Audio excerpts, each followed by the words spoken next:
Jody Viano, and this is A Cup of Joe.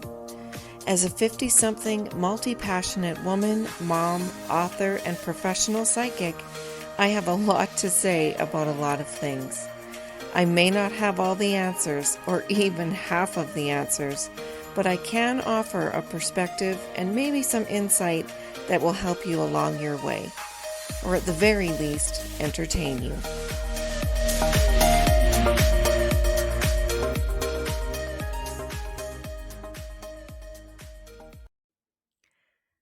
Hi, friends. It's book release day. I am so excited. You know what? I actually can't believe that this day is here. This book took, oh my gosh, it was 4 years in the making. Sorry, I have a hair tickling my nose. And honestly, there were times when I almost gave up. I thought, what am I doing? Like, it's not supposed to be this hard. But I finished it and I'm holding it in my hands. And now it's available all around the world for people to buy and read. Isn't that incredible? I mean, maybe it's not. Maybe everyone listening to this and watching this, maybe you've all written your own book and you're like, yeah, no, it's no big deal. Get over it. But to me, it is a pretty big deal. First of all, don't mind all my sticky notes attached here. The cover. Oh my gosh. It's all black with a yellow sunflower. And the title of my book, Late Bloomer, is written on the stem in gold. I think it's just so stunning. I love it so much. And I think it's a real eye catcher. And it's just so clean, and it says my name on it, Jody Viano. It's got the little blurb on the back with a picture of me. It's an actual book. I'm just so good for me. I'm so proud of myself. I am such a procrastinator. And I think I mentioned this before, like my entire space is a shrine to my multi-passionate self and all the things that I have learned and tried and done. And now I can add my book to those things. It's incredible. And if you're watching this video, my bookshelf is behind me. And yeah, my book has a nice place on that shelf. I just need a little sip of water. Hang on. Okay. Excuse me. So let's talk about my book. Today's episode is all about my book, and I'm not going to apologize for it.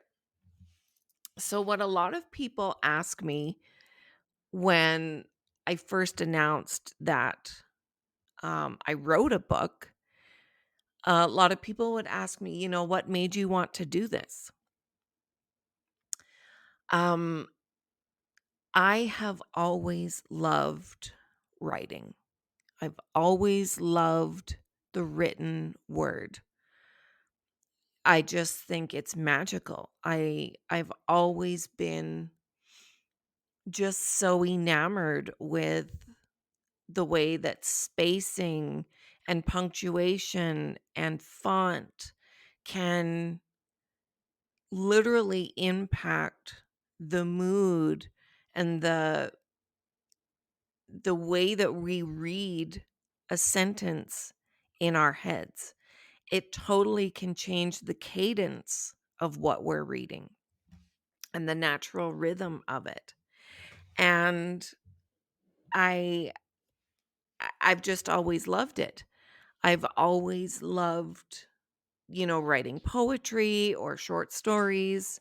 being creative like that. And then as I've gotten older, I've been drawn more and more to writing nonfiction, to sharing my perspectives, my experiences, because, how many times when we are reading something do we just go, oh my God, yeah, like that's talking about me. That's written for me, about me. And I wanted to be able to connect with people in that same way. There's been so many times in my life when I have felt alone in whatever I was going through. And if I, in sharing my story and my experiences, can make someone else not feel like they're alone, then that's magical to me. I actually, the last chapter of my book speaks to that quite well, excuse me. And I thought I would read a few excerpts from my book. I mean, not a lot. I have a lot marked, but don't panic. I'm not going to read all of those. But here's a piece from the last chapter that speaks to what I was just saying. Here's the thing. As much as I am an open book, I'm also not. I've spent so much of my life feeling like I was alone and that I was the only person going through the shit I was going through. Oh, I know, everybody has their shit, but nobody was talking about it with me. Nobody's shit was similar to mine. I was already the odd one in my life, and add to that, my shit seemed to be different than the standard shit that those around me were experiencing. It would have meant a lot to know that I wasn't alone. Back in 2015, I submitted a piece that I wrote to an online publication. It got accepted. My first public exposure for my writing. It was a personal piece about my marriage ending and how life kept on. The number of comments, messages, and emails that I received after publishing that from people telling me that they finally felt seen and that they had felt the same things that I did was a game changer for me. Men, women, all thanking me for sharing and making them feel less alone. For as long as I can remember, that has been my quest to share what I've gone through in the hopes of letting someone else know they aren't alone. So that's why I'm writing this. That's the basis of my spirituality and my work, maybe even my purpose. So there we go. That's why I wanted to write this story and why I write anything that I write.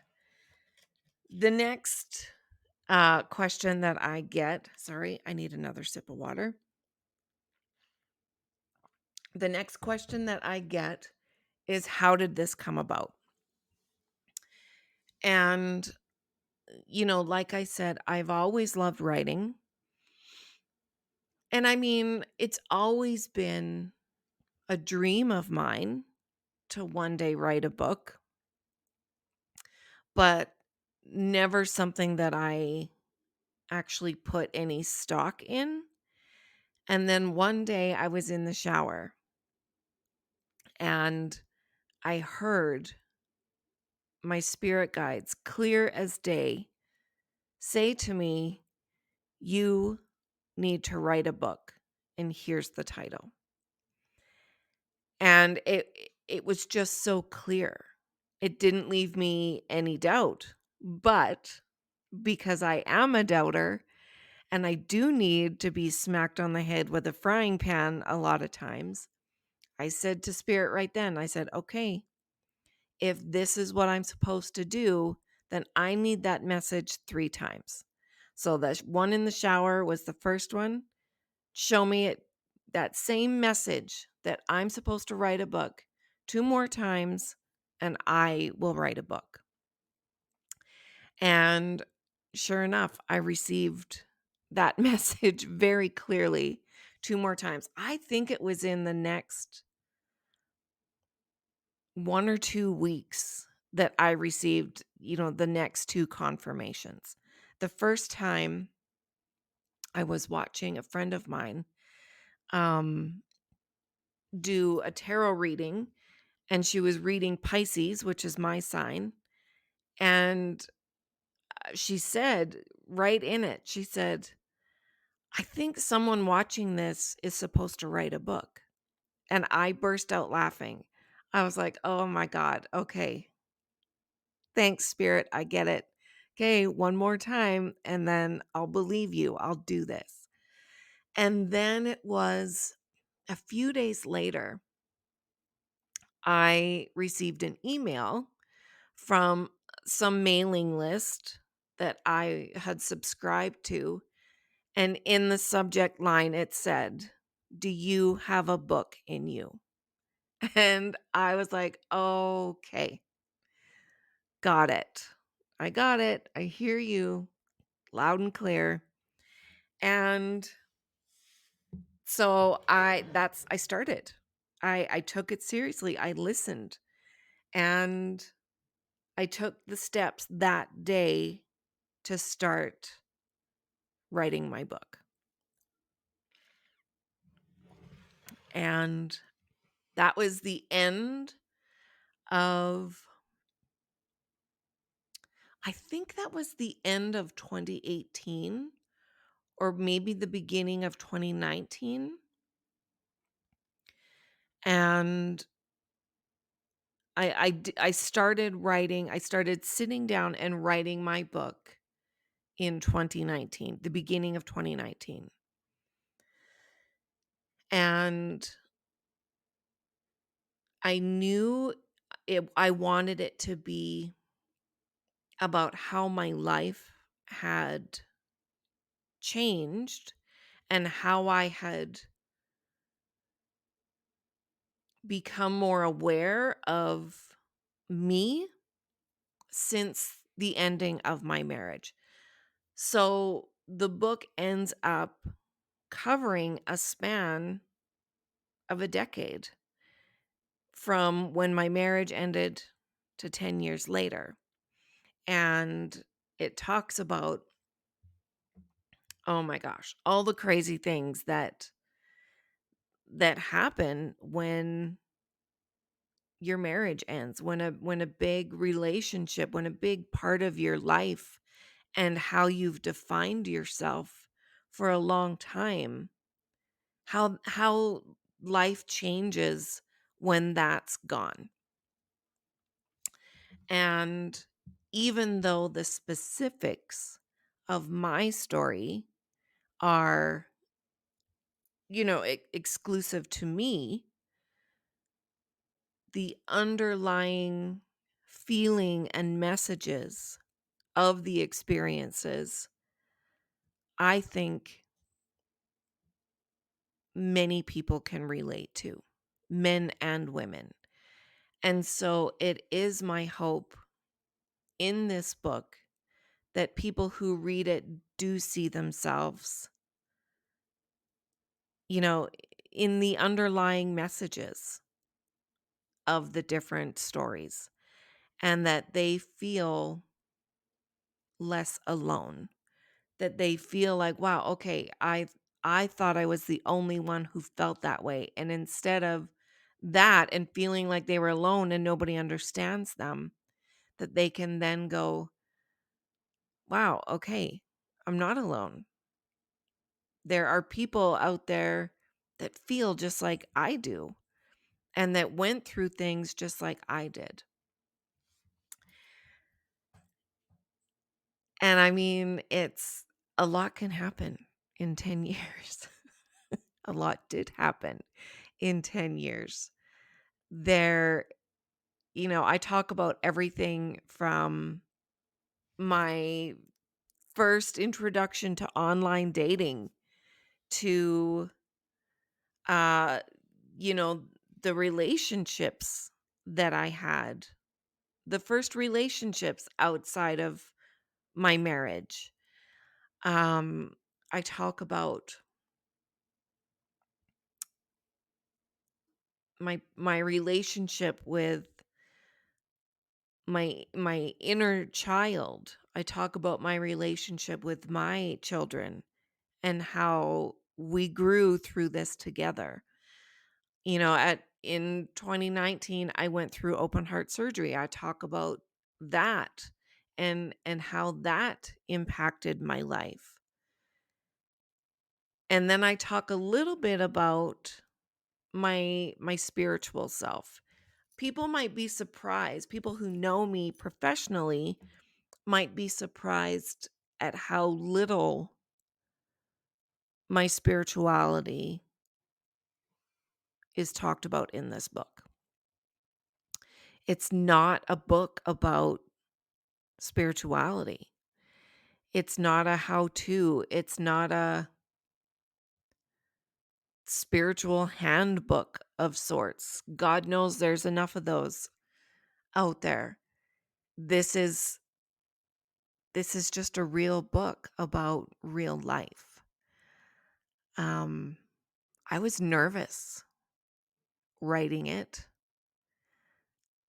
because even though this is my story and I have every right to tell my story in my words, it still involves other people. And I mean, I don't mention any names in it. Um, but people who know me will know or have a pretty good guess as to who I am speaking about in this book. And that was something that I wasn't anticipating in writing this book is,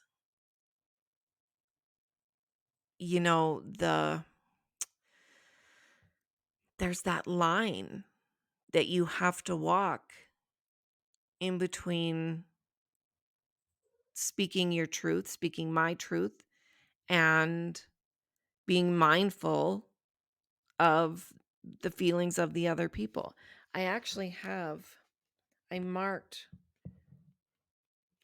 a spot about it here. Um, Give me one moment as I sift through this.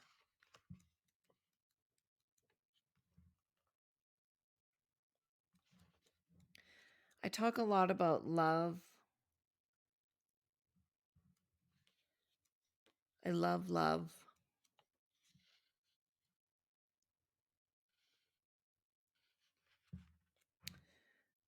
Okay. Okay. Oh, also, I wanted to say this book is written in 3 different fonts. There's the main font, the storytelling font. There is one that's bold and italicized. That is the voice of my ego self. Our ego voice is um usually the voice that makes us question everything. Like, are you sure you want to do that? People are going to talk about you. That's pretty embarrassing. That kind of thing. We all have this voice. And then there's a font that's a script font. That's my higher self. That's the voice that is compassionate, that is um, honest, that is caring, that is real. So, in one part of this book, my higher self,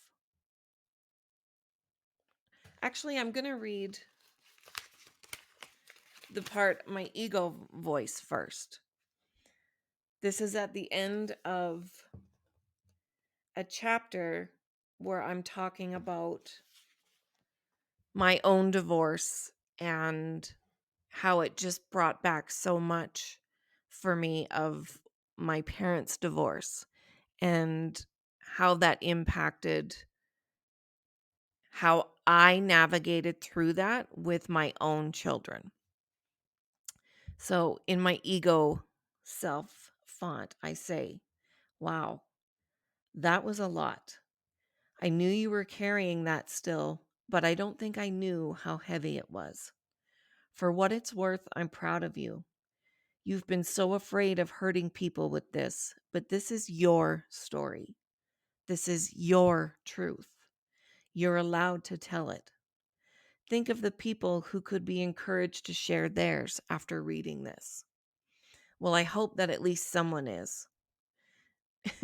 Ew. You're getting a lot of crying fluids on the keyboard. Don't use your shirt. Ugh. Okay, let's keep going. So that's our ego voice. Then I answer to that in my higher self voice. Here's what you don't really consider, or at least I didn't, when you sit down to write a book about your own life and experiences. There are other people involved in these things. I'll be honest, I struggled with writing this very personal stuff. I was afraid of upsetting my parents.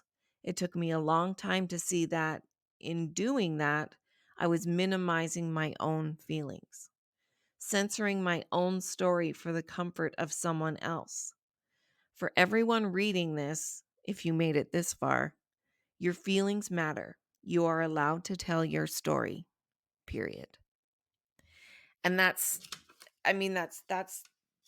every word of that is the truth. I didn't think about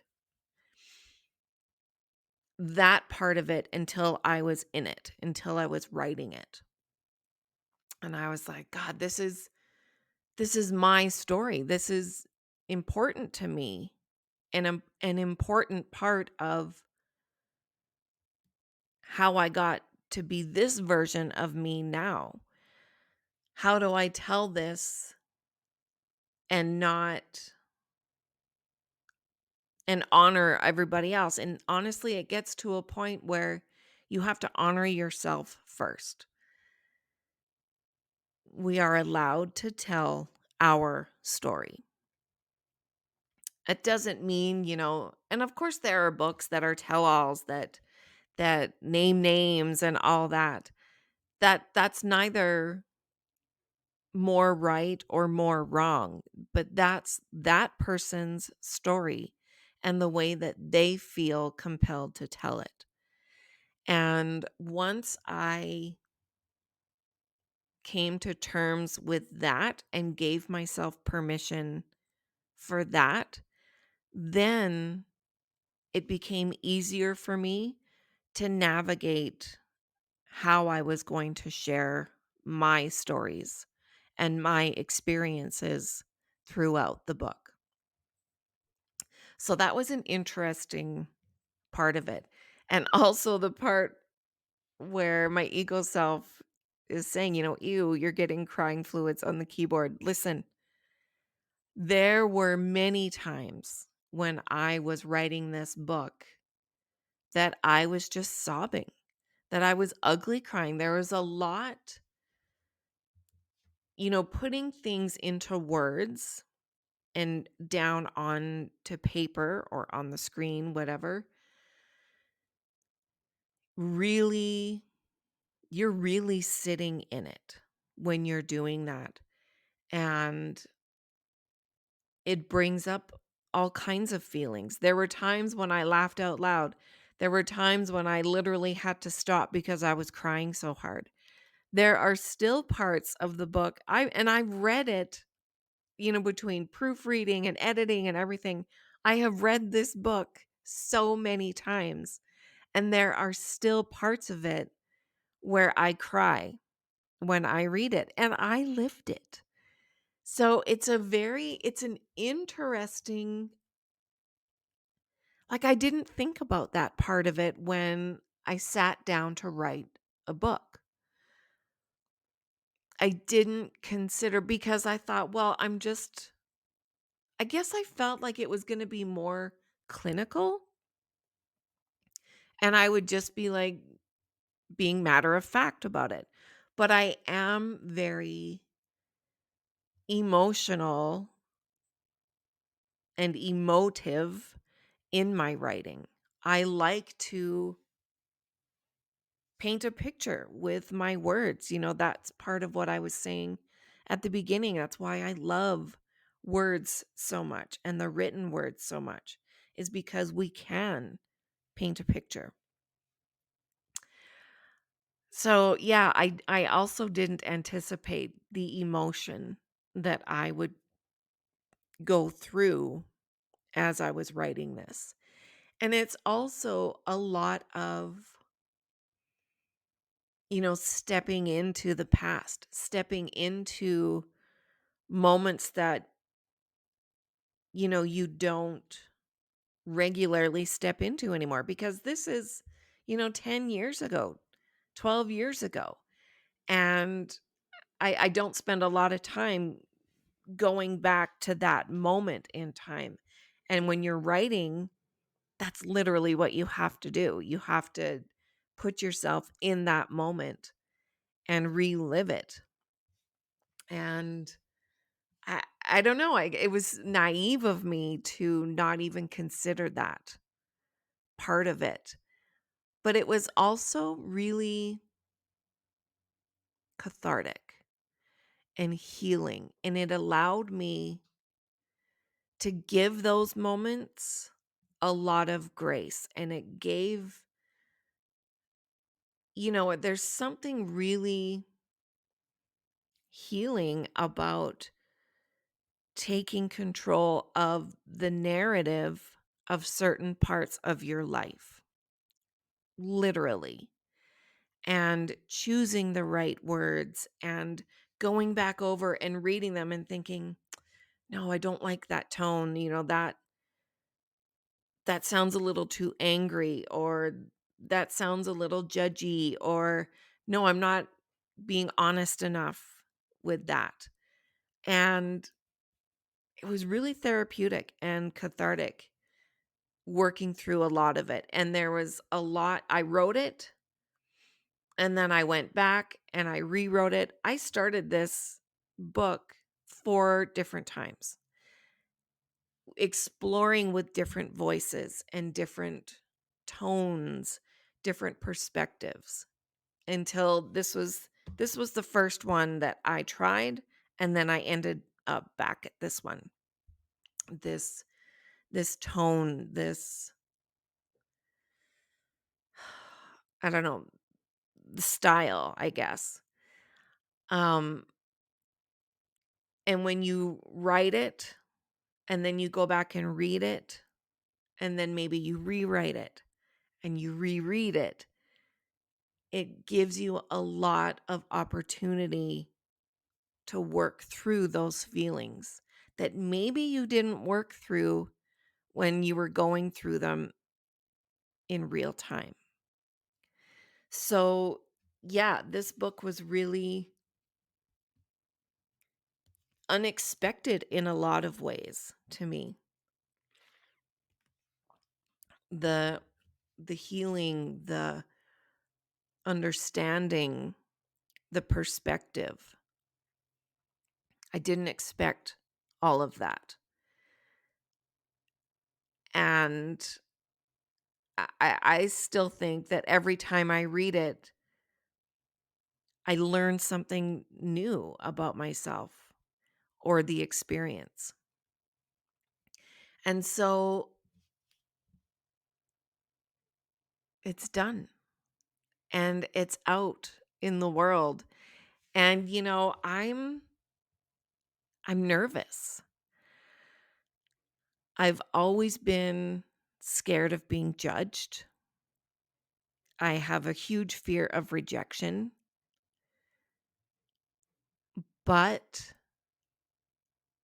I'm really proud of it. I'm really proud of this book. It's it's a lot of information without being too much information. And I mean, I'm going to be honest. There is a chapter in there that might make some people clutch their pearls, and they might, you know, be totally disgusted with me. But it's a part of my story. It's an important part of the 10 years that I'm writing about. And some people might read it and go, ugh, what a stupid book. Some people might read it and be like, oh, wow, like I didn't know that about Jody. I hope that for the people who know me, when they read the book, I hope they get to know me. They feel like they know me a little bit more. And I hope for people who don't know me that A, they get to know a little bit about me, and B, that they see themselves on these pages. I'm not going to kid myself and say that I hope everyone loves it. I do hope everyone loves it. I know that not everyone will. That's impossible. I'm sure that there will be people who will buy and read this book just to see if they're in it. Oh, did she talk about me? And that the haters will love to read it and have their opinions about it. That's okay. I expect all of that. But the bottom line is I wrote a book. This is my story. This is just a part of my story. I'm 52. This is 10 years of my life. And I mean, who knows? Maybe I've got 10 more books in me. I don't know. I do know this isn't going to be my last book. I learned a lot about the process and everything while doing this. I loved it. I loved all of it. Even though there were times when I thought I would never finish it, I really loved it. And listen, it takes a lot of discipline. If you're thinking about writing a book, first of all, do it. Second of all, it takes a lot of discipline. Give yourself grace. And third of all, don't let anyone tell you that your story isn't worth sharing. There will be someone who needs to hear your story. I hope there's someone who needs to hear mine. And I mean, I could go on and on and on. I really could. I bookmarked a million things. I guess I just want you to buy it and read it for yourself. I hope it makes you laugh. It might make you cry. Like I said, it might make you clutch your pearls. But I hope you enjoy it. This is a true labor of love for me. And now it's out there. I remember someone saying once, I can't remember who, but once you write a book, it's out there for the rest of time. It becomes a part of history. And so now I've put something out into the world that will always be there. How amazing is that? So yeah, if this is you, if you feel like you've got a book in you, listen, I'll be the one to stand here and cheer you on. Don't hesitate to email me and tell me how you want to write a book or whatever. I welcome your feedback about this book, Late Bloomer. Be kind, please. I am just a girl who wrote a book, who's standing here asking you to love it. Thank you. Thank you for listening to this podcast. Thank you for buying my book. If you haven't, please go get it. You can get it anywhere books are sold. I love you to pieces. Thank you for being here.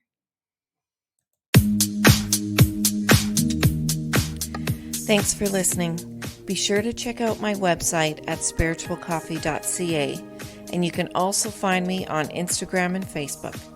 To send me questions or topics you'd like me to feature, email me at acupofjoepodcast@outlook.com.